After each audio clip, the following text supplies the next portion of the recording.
Let's get you inside now, okay?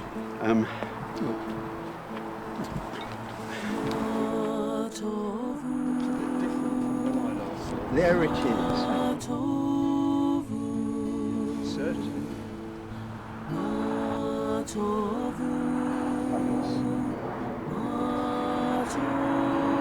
Okay, we'll cross.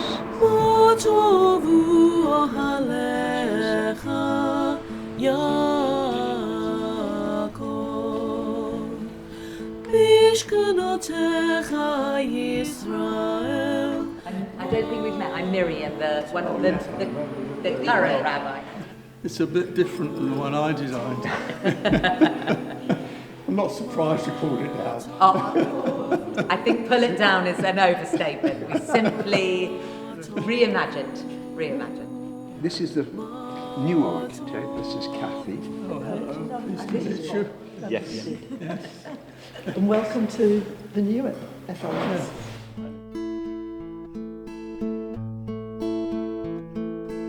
The original brief I wrote in April 2010, and it was very much focused on creating a building that reflected FRS values. It was very much about inclusivity, so we were very conscious of making sure that anybody and everybody can get their way around the building, got access to all the building, that we had the right sort of toilets. And toilets were one of the most talked about elements in the whole scheme of things.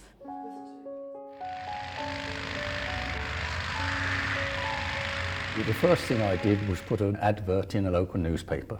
I was tasked with seeing if there was scope for a reform synagogue north of Ailey's Gardens. And I had a number of replies. I say number, probably 12 or 13 or something like that, maybe. So we met in my house and we just discussed the possibilities. So between us all, an RSGB, we produced a constitution and decided to call it, make it a synagogue and call it a Reform Synagogue. I was pregnant, and that was about the end of 1960, and so we joined. And I had my first child in 1961, and he was baby blessed in the March. The community was held in a church. We kept on hearing these kind of rumours and interesting things happening in this new congregation that had formed itself in Finchley. And we had functions. It got everybody together. You know, sort of wine and cheese in those days, and car rallies and dances. I can remember dancing with Bernard Breslau. We had to start the dance. I mean, he's up there and I'm down here. That way brought other people in, and if they joined any of the social functions, they considered coming to the synagogue. And it was beginning. The community started to grow, and we were all mixing, enjoying each other's company, and thinking, where was it going to go from there? I believe there was discussion, do we go for a building or do we go for a rabbi? Yes. At the time, because we couldn't do both. And I think at the time, initially, they decided we'd go for the rabbi. Even if some people from Finchley were a bit doubtful about me in the very early days, that all seemed to disappear.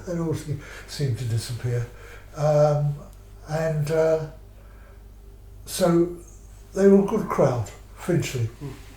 People were saying, we'll get this for you, we'll get furniture for you, we'll do this. Everybody had a line which they could use and say to somebody, please do this for our rabbi. What you're describing in a way is not only the development of you as a rabbi, but it's also the development of a community. It was, yeah. We were reading, we were thinking, we were sharing, as well as a very vibrant social background in this community.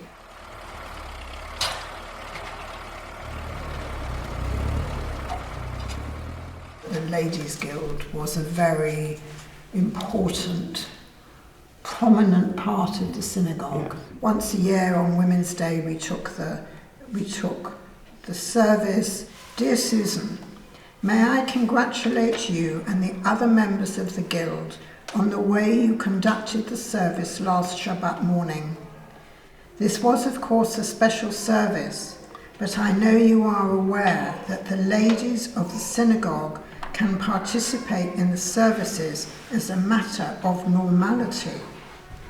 I wish you every success in educating both men and women in this basic principle of Reform Judaism. It is not as easy as it may appear. I don't know when it ever appeared easy. I look forward to the day when a woman even elevates the scroll. You were the first female to carry a scroll in the synagogue. I seem to recall giving it to I was, and we were in the Territorial Army Hall for a High Holy Day service, and I was asked to carry the scroll. I don't think it was to do it. No, I think I gave it to you. And 2 families of the congregation left. God. Yes. Right. They would not. Yeah. They would not stay with a woman who was going to be carrying the scroll around the synagogue. I think Edward was taken aback. He couldn't quite believe what was going on. You found it difficult at the start to see women, although he wasn't religious, he just found it difficult. It wasn't traditional. No, it wasn't traditional. One of the big welcome elements was having a reception, that people would be sitting there to help people when they came through the door, but into a foyer that became a heart to the building. Miriam said she wanted a cafe.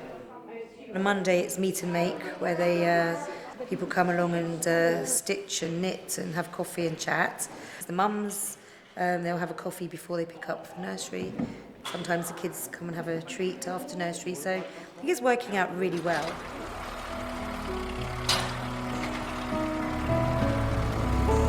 As time went on, it started to grow bigger and bigger. And obviously, that wasn't big enough. The question arose, could we build our own? And you know the result. In 1973, we built a new hall. So I designed all that. And that's the way it was when you came along. There was this long-haired hippie rabbi here, Jeffrey. When he arrived, he had a long black beard. What were your thoughts about employing him as rabbi? Well, it's like a lot of things in life. No comment. There was only one thing, really, which brought me to Finchley Reform Synagogue, and it was you and the family. There was a holiness. It was a very everyday, down-to-earth holiness. I felt there's something here that I could be a part of. I'd like to learn about this. I think most Reform synagogues were of a type. We came in after the war and we wanted something different. Already it was not like any other community. Already it was dedicated to changing the world. Not everyone, but there was a strong grouping in the synagogue which was aware of living for others. It did have a reputation for being involved with all sorts of really kind of wacky ideas. That was partly the relationship between the rabbi, Jeffrey, and Neville Cecchini, that the two of them together hatched up schemes like sponsoring a well in Burkina Faso through Oxfam. That was the social action project. I was asked to be Director of Education, 1982, and being Director of Education was a really good post for me to have because it was part-time and it gave me time to do other things. And that pattern, as you know, has been ever since that, trying to hold a creative balance between rabbinic work and psychotherapeutic work. It never made sense to me, the single-handed rabbinate, for all sorts of reasons. Partly that different people in a community need different sorts of rabbis, and partly that what was expected of a rabbi was you couldn't do it. One of the things which Finchley did was that Rabbi Sheila Shulman, who was one of the two gay rabbis at that time, along with Lionel Blue, that she had a role here in the community. She was working part-time in the community, and that was a really important development. Because I think she was one of the first people to get a post as a gay lesbian rabbi in this country.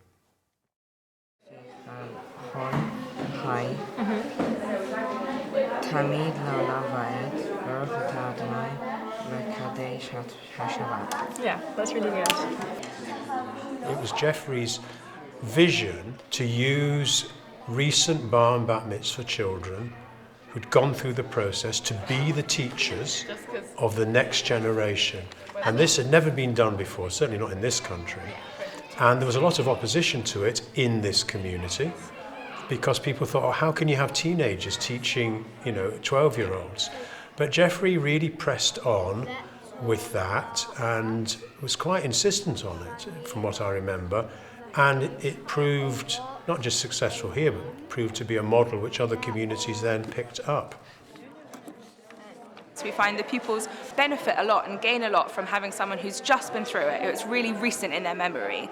They're very able to remember sort of exactly how their own weekend went and pass on also comfort around nerves and that sort of thing as well.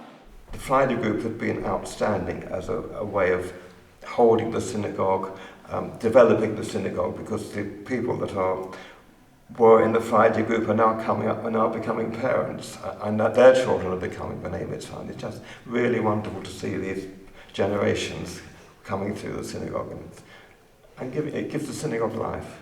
I think that you, Jeffrey, have this extraordinary ability to be part of the synagogue, almost like part of the congregation, and be its leader and be its rabbi.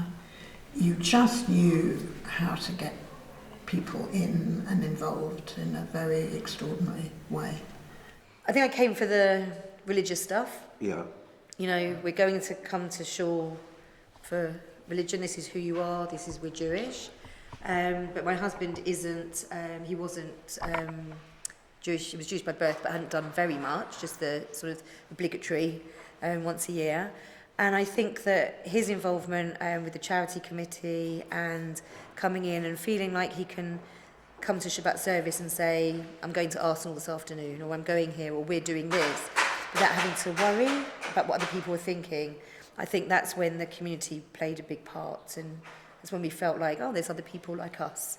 I was one of the co-founders of the Noah Project, which you were very kindly a part of as well, back in the late 90s. I think we started following the Newbury bypass debacle. And at the time, it was the only Jewish environmental group in Britain. And I think we achieved quite a lot.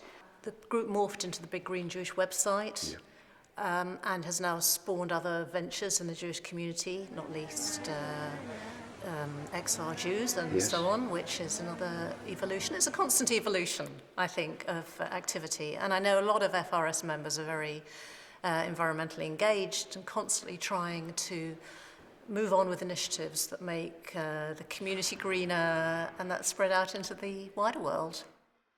The year that Rabin was assassinated, and I was on a retreat with Rabbi Lionel Blue, and I came out of that retreat saying, I need to start offering spirituality groups in the synagogue. And that's what I did. We did it for 25 years and more, up till COVID. That work was very focused on working with a group or groups on their own personal and spiritual development. Yeah, open Oh, I doors. see, automatically, Yeah. yes. So, yes.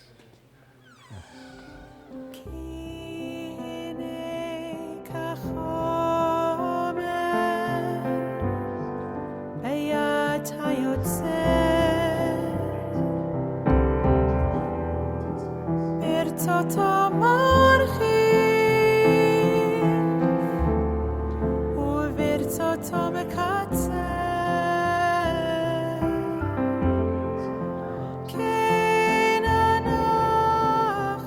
myself don't make much distinction between psychological development, personal development, spiritual development. They're just words to describe human growth, human possibility, and the fact that we're kind of surrounded by a mystery. Your call, your say, your will, your way. I am blessed.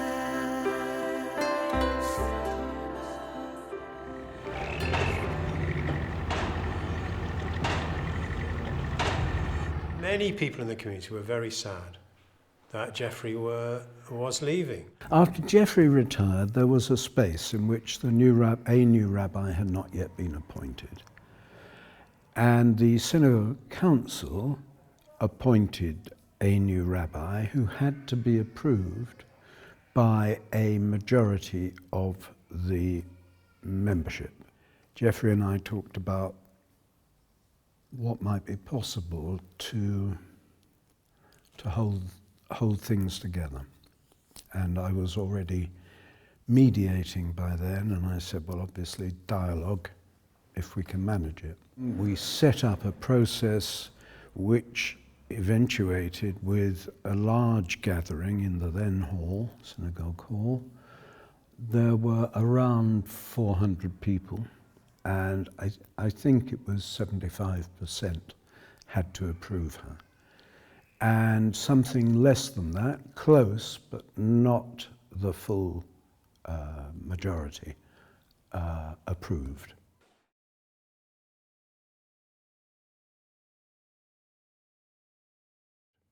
It was an interregnum period. There's a gap in my mind.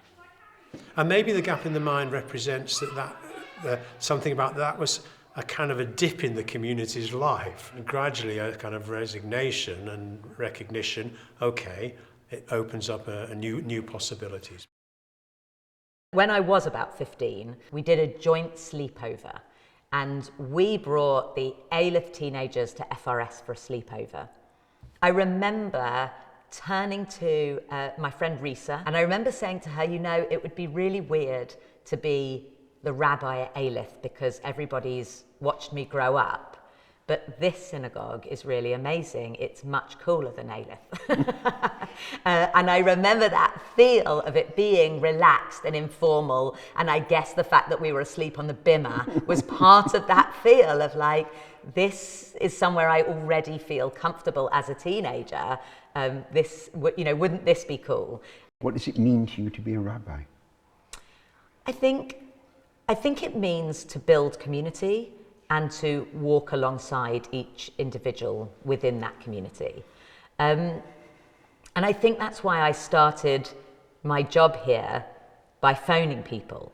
Because for me, being a rabbi is not standing on the bimah and leading services, because any member of the community can do that. It's really about what it means to walk with people during life. And that's why life cycle moments feel particularly poignant.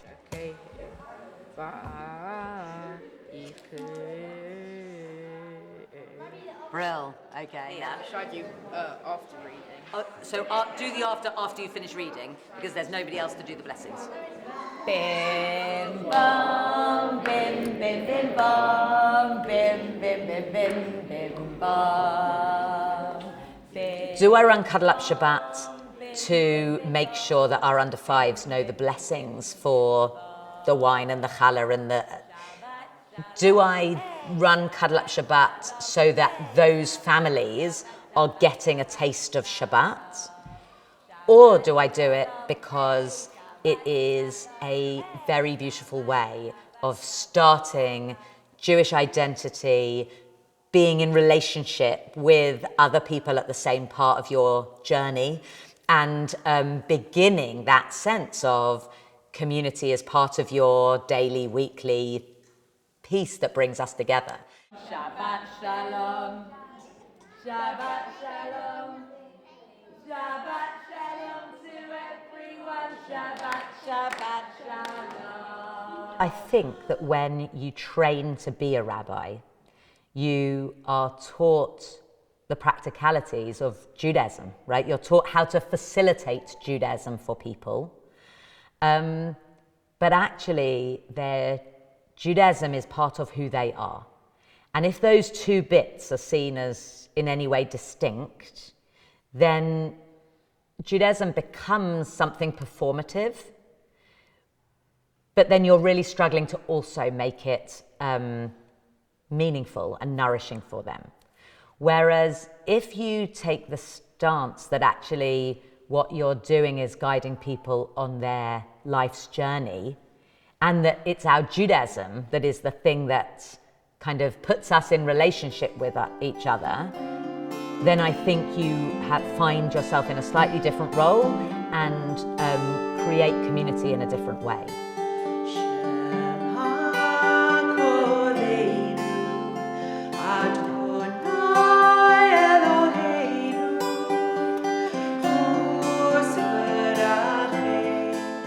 I think my best ever decision that I made with the synagogue was recruiting Zoe Jacobs to create the first cantor in this country.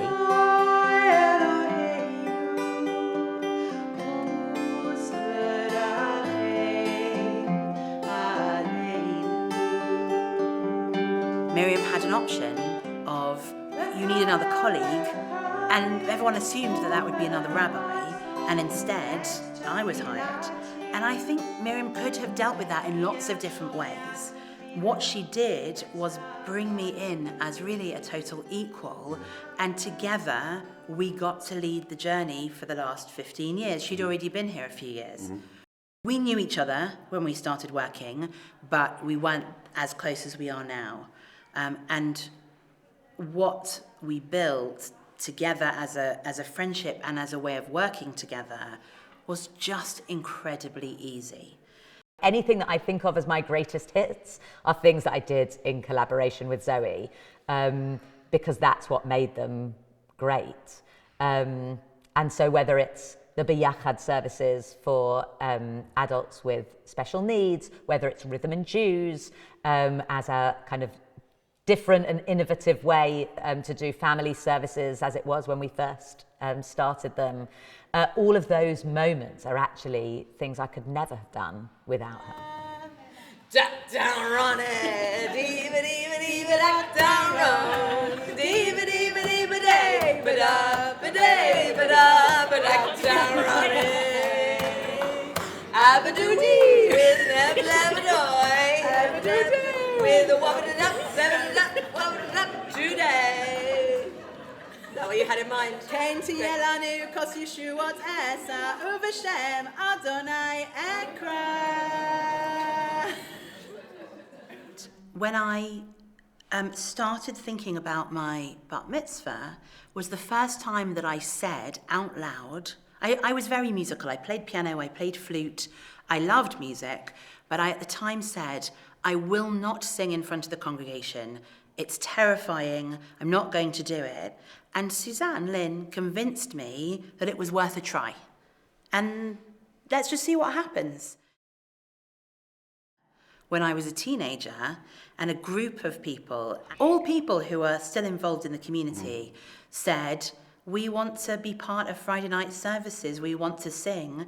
And we kind of created this, really with your blessing and I think encouragement, created a youth choir. But that wasn't about any one voice. So that was easy and comfortable and was all about getting the community to sing. And arguably, that's what I've been doing for the last 25 odd years.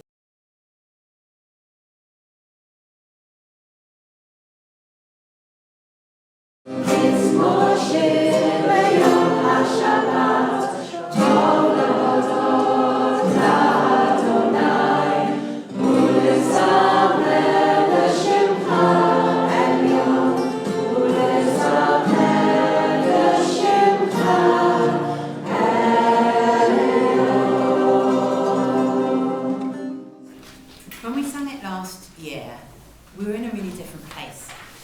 And so this feeling of we are walking in the light of God, I would say, had a sense of surety that I'm not sure that we have this year. Together we will create the right energy, but I'm giving you a heads up now, that energy is not, right, it's not, that's not the vibe. So while the song I still think is a beautiful expression of this text, we're going to need to bring it down a little bit. We can't have, I don't think it can have the same surety and joy that it may have had last year. So let's play a little bit with that and see how it goes.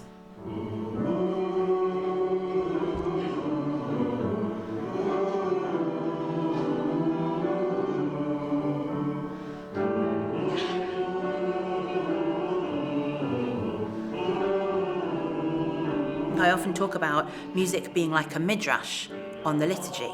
That we can, take a text and we can understand it really differently depending on whether the music that we're singing is really upbeat, is really reflective, is really calm, is really harmonic. What's the message we're trying to give? We partly get that from the words we're saying, but I think for many of our community it's as much the way that we say them. And so I think I started to think of music kind of actually like in a film, that it helps to communicate the text, and that became the thing that I was the most passionate about.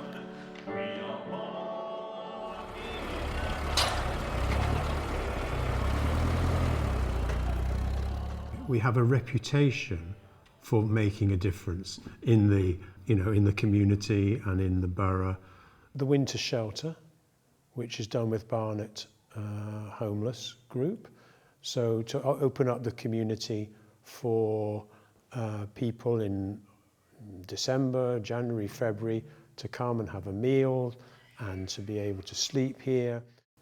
Through London Citizens, through lots of social action programs, we have a tradition which goes back to your time as rabbi, of a commitment to ethical practice as an expression of our Jewishness. And I think for a lot of members, that is the most important part of their Jewish identity.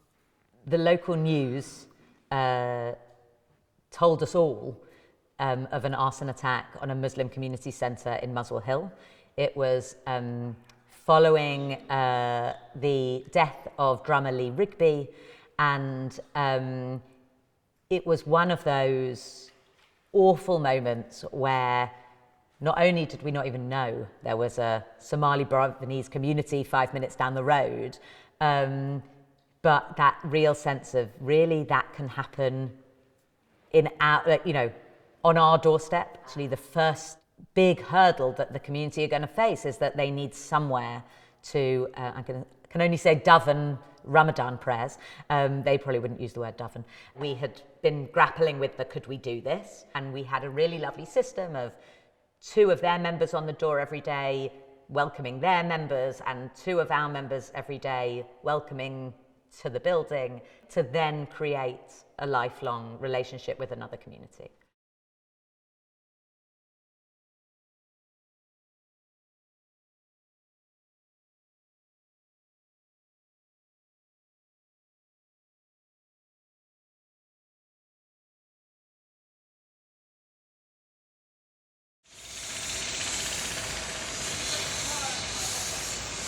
The pandemic affected everything. If you think that the currency of synagogue is people, taking away the most basic unit of interaction was so disruptive. I think for people, the idea that they couldn't gather in any way it's anathema. I mean, now it's really hard to think about because we've done it. But at the time it was horrendous. And because we have some incredibly quick thinking volunteers able to support the professional team, FRS was able to pivot really quickly. So when this all happened, I was a final year rabbinical student, but I happened to be a final year rabbinical student with a master's in education technology.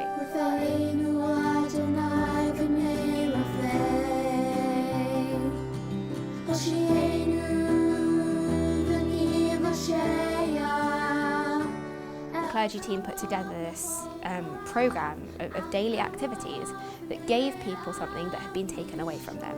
It gave them the chance to be seen and to see others and to have a relational interaction.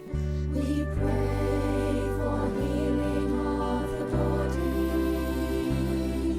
We pray for healing of the soul. And our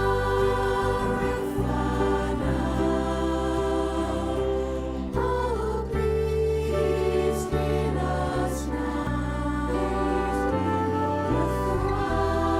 Not everyone was able to attend funerals of people who died. Not everyone was able to gather, but the synagogue remained as this sort of witness to everything that was before. And in the middle of the pandemic, we had to say, we're moving on.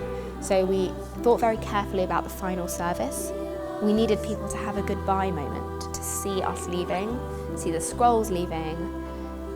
It was very emotional.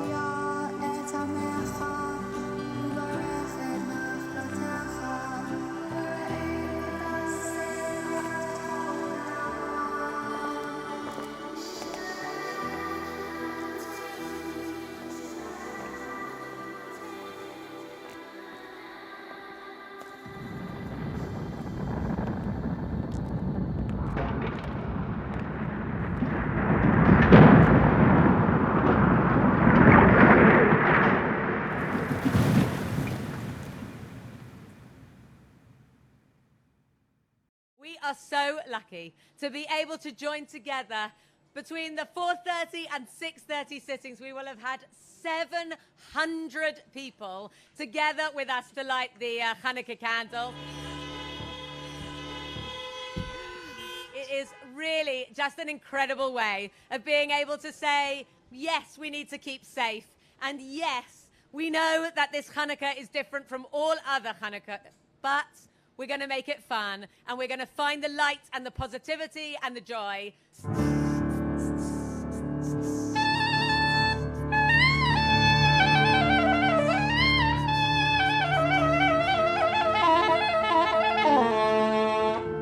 For me, online services were something quite special that got me through my COVID journey, and I know was kind of impactful for the whole community. The drive-ins and the stadium High Holy Days as our way of being able to say, we'll do whatever we need to do to be able to bring Judaism into this moment.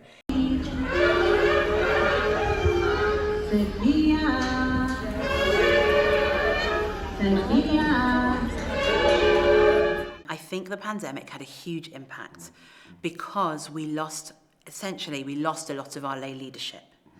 And in part, I think we, the current clergy team, take responsibility for that because we needed things to get done. We weren't really sure how to keep people safe. And one of the ways that we kind of tried to do that as best as we could was to just do as much as we could ourselves.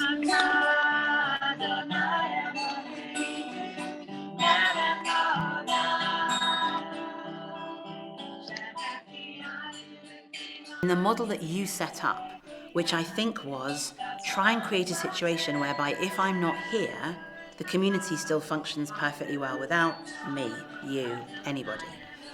And I think we were still doing relatively well with that as our way of operating until the pandemic. And now what we found is we're back together in this extraordinary building, and we are desperately, desperately short of lay leaders. That's not FRS. We are not a community that should be all led from the front, all professionalised, and we lose out. We've lost the kind of democracy of leadership.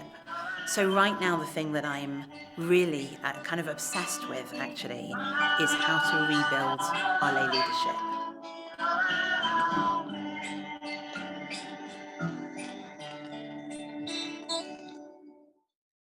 Will you remember?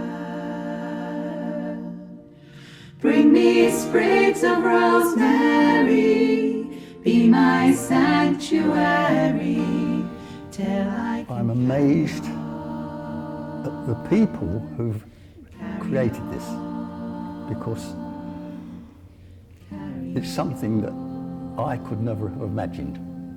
Synagogues don't have any real design on the outside, right? Yeah. You get Christianity have churches and cathedrals. Islam have mosques. The Jewish religion is what goes on inside that matters. Yeah.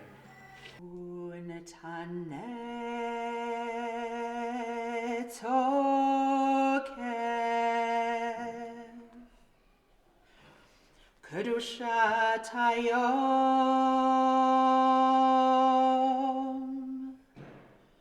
ki hu norav hayom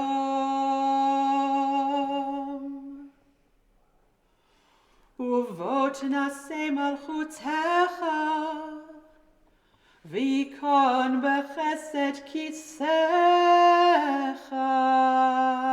What the younger generations growing up in this community are going to have to face, maybe Jewishly, but certainly in terms of their human being on the planet, are going to be extremely demanding. I think one of the hopes I do have is that people build up enough religious and spiritual resources to manage the decades ahead.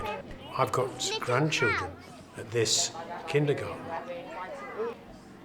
and you know they're going to face imaginable things, and my hope for the community, not just for them as individuals, for the community, is that we're giving enough for people to draw upon in times of need. I don't know whether we are. It's been a pleasure to meet you, and I hope to see you again. Come and read a story to the children that sometime. might not be as easy.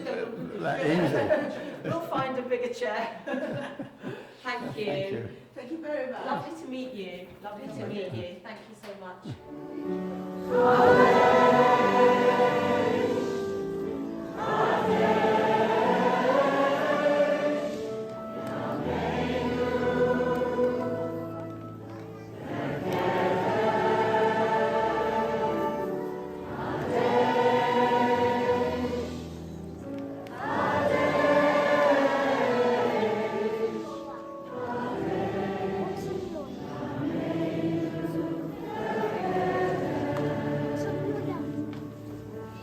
I think the whole nature of community is about ensuring that people have connections with each other. It's, if you think of the kind of Buber, I, thou, you know, the kind of relationship we have with God is one thing, and surely that's part of a Jewish community. But I think the thing that in the 21st century is the biggest struggle is often the relationship that goes this way between us and the people amongst whom we live. And actually, if you don't have community, if you don't have a group of people who really deeply know you and who you can ask for help and who you can also offer to help, it's a much harder life. For Buber, the community of the I, thou, it's only through that that you come to God. It's not a separate thing. Those two are interconnected. But this other element is the purpose of the Jewish community is to serve the world, is to help bring about a messianic future, by which is meant change in the world in which we live, to try to enable it to have greater compassion, mercy, justice. We're here to serve.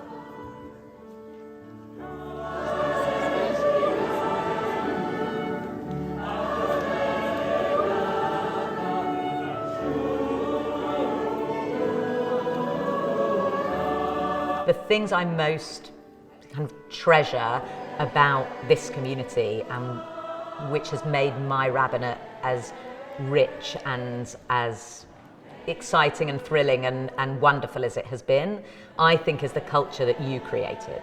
The ability to try new things, to be a bit adventurous and daring and take the community kind of on a journey is only, one's able to do that here because you created a community of people that saw Judaism as a space that was evolving and dynamic and open to be changed and struggled and grappled with.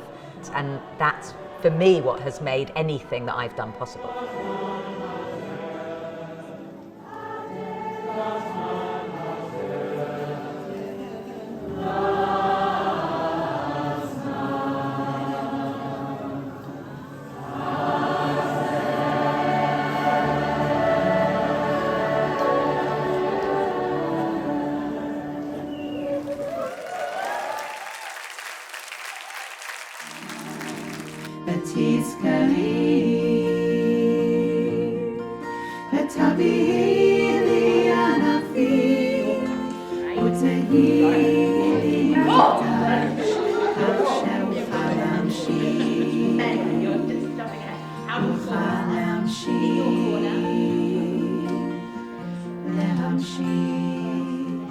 Will you be my refuge, my haven in the storm? Will you keep the embers warm when my fire's all but gone? Will you remember? Bring me sprigs of rosemary, be my sanctuary, till I can carry on. Why are we making a sound? Why are we not just going, no, what's wrong with Carry you? on. Okay, so we're trying not to be negative. Okay, I'm not sure that's going to necessarily get the desired impact. Hang on one second. Are we good? You're all right? We're just carrying Okay, on. fine.